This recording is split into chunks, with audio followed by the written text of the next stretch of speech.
Welcome back to another episode of Building a Culture of Collaboration. And today we're going to talk about why an intentional agenda and notes document is so critically important. We've had experiences where we go into team meetings, and in the ones where we've gone in without a clear agenda, where it's a blank page where we'll take some notes, we've found that it strays. We don't have the productivity and efficiency that we do when there is an intentional agenda in place. So in this episode, we're going to talk about why an intentional agenda and notes document matters. We're going to share 10 considerations when designing or putting together that agenda for your teams. And then we are going to share 2 significant shifts that will dramatically impact your culture of collaboration through your agenda. So with that, let's get started.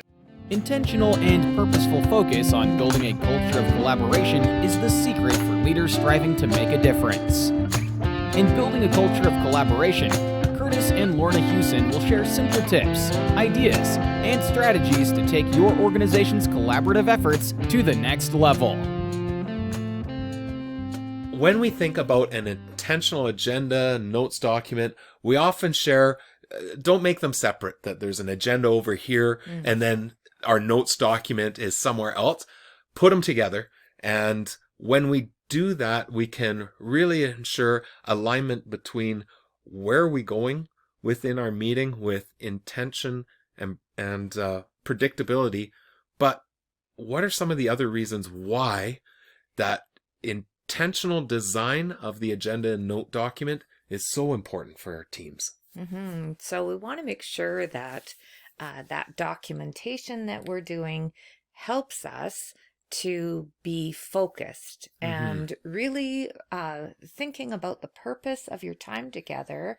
And when we use a really established intentional agenda, it allows us to both guide the process that you're working through and also the areas or the topics of your meeting that you're trying to accomplish. Well, I think too, I've often talked with teams about an agenda, especially if it's a team that meets frequently for a particular purpose. When I can come and I know what the sequencing, let's say, of where we're going to go in our conversation. When I create predictability, that really contributes to the safety within the team, which then can heighten vulnerability. That I feel safe because it's predictable. I know what's coming. I think the other thing that's really important too is it creates clarity for us, and it's shared clarity that as a team we can now really focus in on the solutions, the innovative thinking, rather than, well, how much longer are we going to talk about this particular thing, or where are we going next, or I don't quite know what the end goal is for the time that we're spending together. I think that predictability and the safety that predictability encourages is just thinking about what are the core components of your agenda that you're working through. And for every meeting there might be things that, of course, there are different things that you're going to be discussing, but it might even be as simple as, the first part of our meeting is focused on introductions. The second part is celebrations. We're going to talk about that in a minute.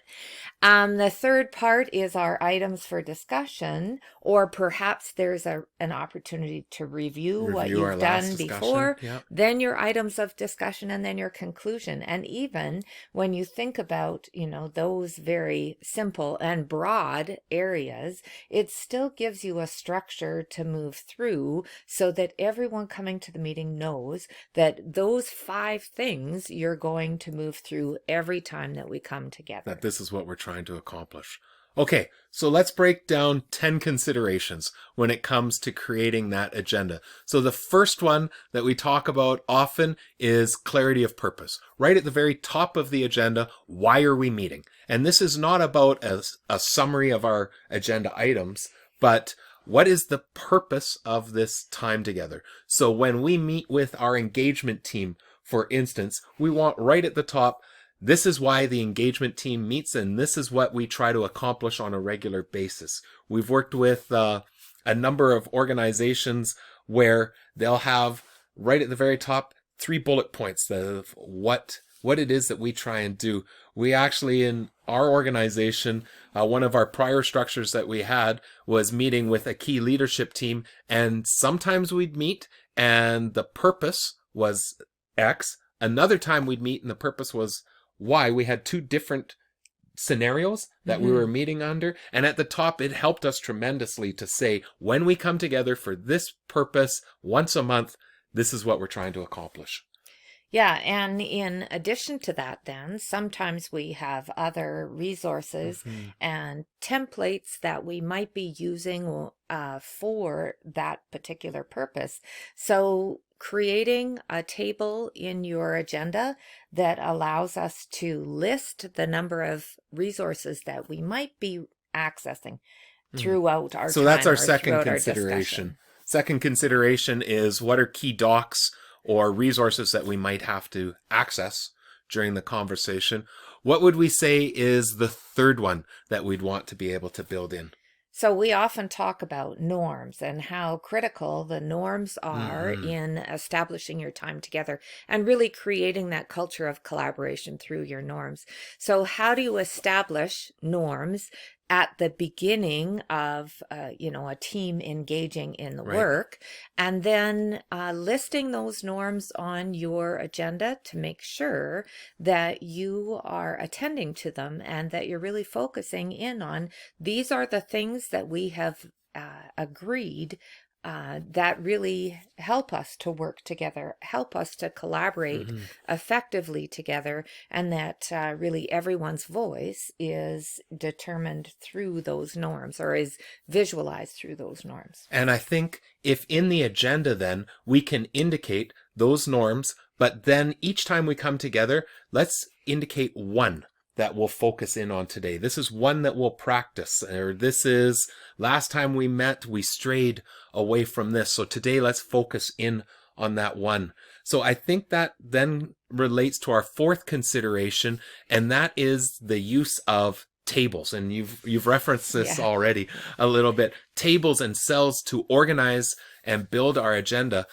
We found it to be really effective when in one cell can be our norms, and then right beside it is a cell that says which one are we going to practice and how. How are we going to do that? Maybe we've said that one of our norms is we'll be solutions oriented. So today we're going to practice that one by keeping track of how many times we use the words what if in our conversations, and someone's going to be responsible for tracking that. And then next meeting, we're going to focus on that norm again and see if we have more what ifs that came out, the solutions oriented. So right in the agenda, being able to indicate which one are we practicing becomes important. But when we have the tables, everything listed in tables, it almost reassures that we have a consistent process coming together. So I think we're going to reference the tables and the cells within the design of that agenda as we go through. And when we think about the norms as well, it really allows us to have that accountability piece too.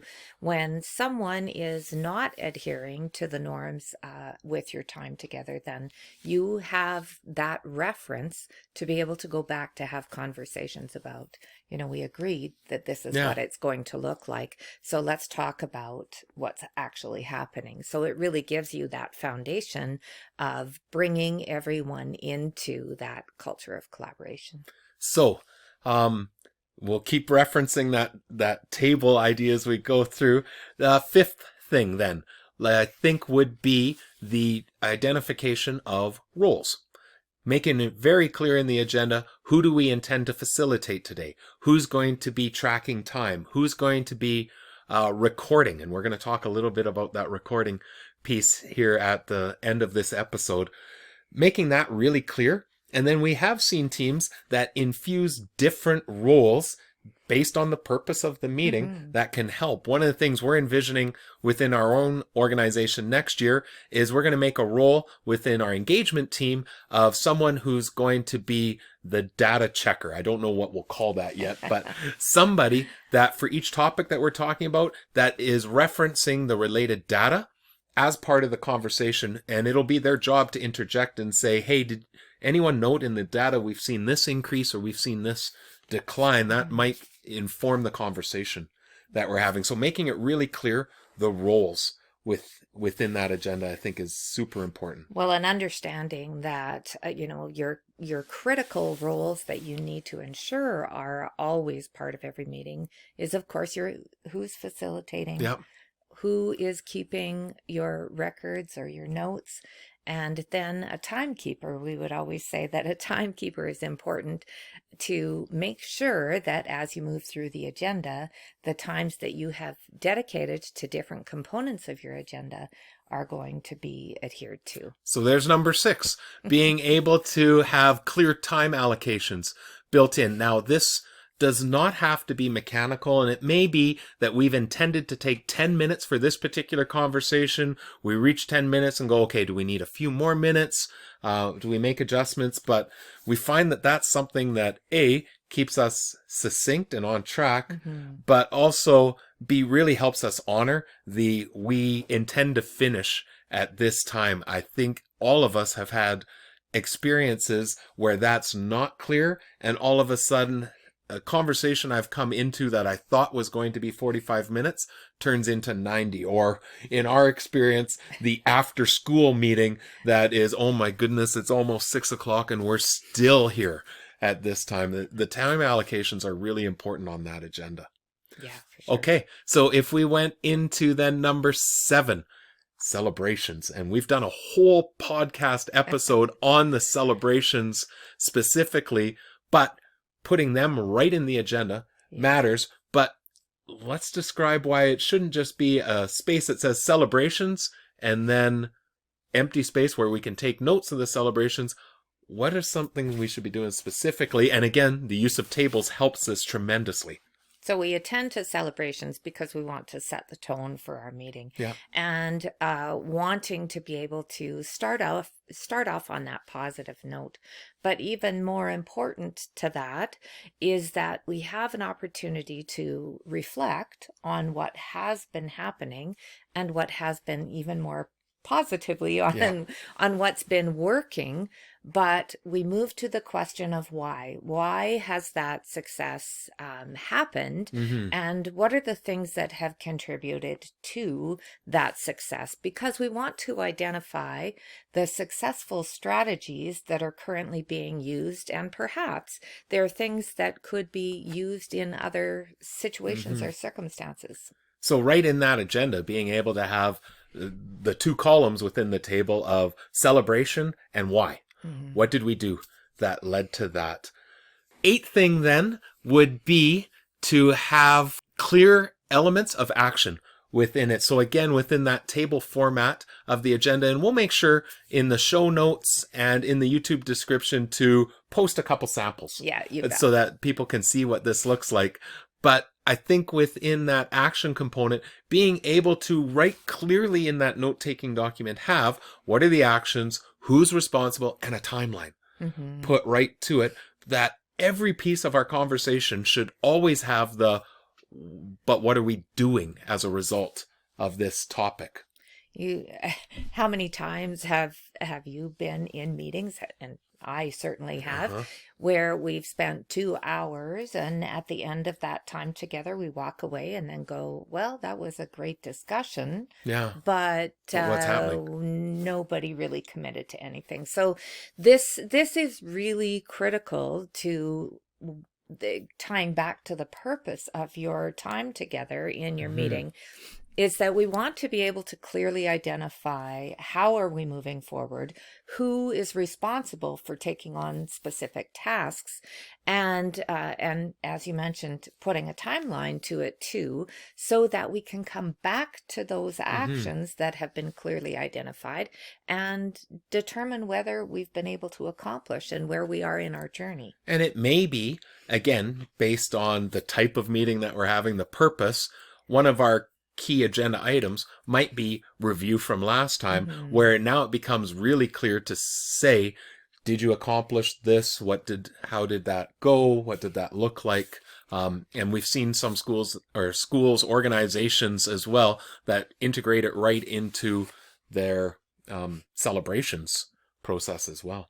Well, and that becomes part of that predictability too, that, on our agenda, we have our actions clearly identified. And then on our next agenda, there is a component of reviewing those actions from your previous. Yeah. So it becomes that tie over. And again, thinking about doing all of that in one page where your agenda and your notes are together, then it becomes that easy. We'll just go back to the last meeting that we had, check to see what actions have been done, and then move on from there. Okay, so the ninth consideration, and this one obviously seems very, very simple, but we've seen some teams that skip it over, but being able to determine right in the notes, when are we meeting again? When's our next step? And we always have within our team agenda and notes document, the last cell is next meeting date, and we determine it, or there may be who's going to send out the requests for dates if we're not setting it right at this time, but making it really clear of when do we come back again and having that established. So that's our ninth. Our 10th is being able to, within the agenda, have when is the space when we will close our meeting, and part of that closure is just that review. Review of, does everyone understand their takeaways, what they're doing? And there's a number of ways that you can do that, kind of summarizing your meeting. One can be just merely going back over the actions to make sure everyone understands who is taking away what. Or it might even be around the room where everyone... I was just going to say that. Everyone has an opportunity to make that last statement or make that last consideration as we summarize our meeting together. Well, and I think that's one thing that we've learned and try to utilize in each and every meeting that we're in, is trying to get voice as soon as possible in the meeting, which is why celebrations are a great way to start that off. And trying to get voice at the end, which is why a quick review or summary. We just came out of a meeting earlier today where we just went around and just each person share out one thing that they're excited about for us moving forward. But again, getting that voice and making it intentional in the agenda design, so important. So, and again, those are the things that contribute to developing your culture of collaboration. Absolutely.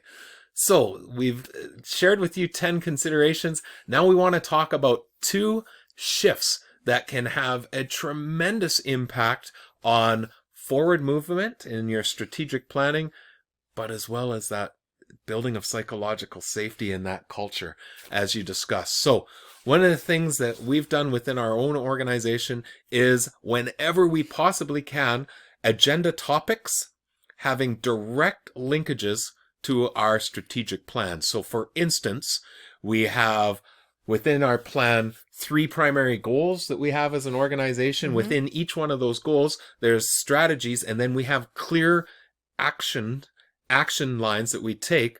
So when we in our meeting are going to discuss this, we actually put right in there, and this discussion directly links to goal 1, strategy 2, number 4, key action, so that there's really direct linkage to this meeting, has direct alignment to the strategic plan that we've set forth, and that we're trying to ensure that each and every conversation is about moving forward the organization or the team in a very intentional way.